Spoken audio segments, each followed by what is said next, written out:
Prime Minister Philip Brave Davis leveling heavy accusations at the Minnis administration in Parliament today. The Prime Minister accusing the former government of using the COVID-19 pandemic to avoid accountability and oversight. His comments sparked a heated back and forth between Davis and former Prime Minister Dr. Hubert Minnis.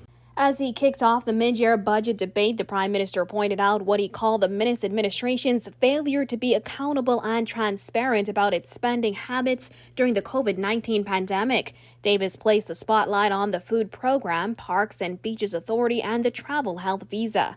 As leader of the opposition, I asked many times I asked for a transparent reporting of pandemic spending. It was never provided.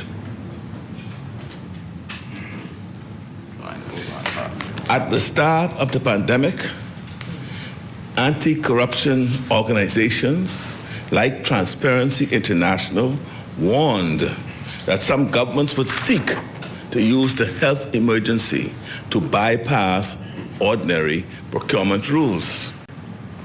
It would allow them to hide their spending decisions. I drew this to the attention on many occasions in opposition. And I regret to say that this has happened here in our own country. Davis went on to lay out more details about the taxpayer money injected into the National Food Distribution Program. The Prime Minister said it is still unclear how the $53 million allocated to the task force was spent, noting that there are no records on the spending and no standardized reporting of results. He told parliamentarians that Susan Holowasko-Larson, who chaired the National Food Security Task Force, was paid $1,750 per week for her work. Davis says he found it surprising that Holowasko-Larson was being paid for her work, as he thought the job was a voluntary one. I didn't expect anyone to be being paid to do this job.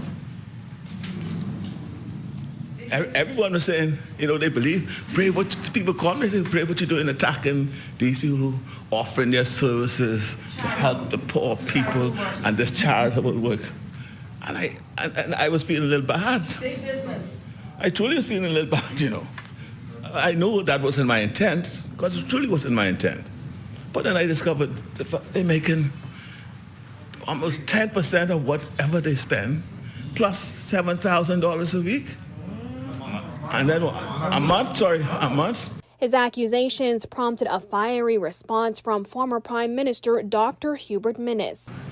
If the member thinks or suspects that there are hidden spending, I urge the member to investigate on any irregularities or any semblance of corruption. Charge the individuals, including myself, because I am totally against corruption.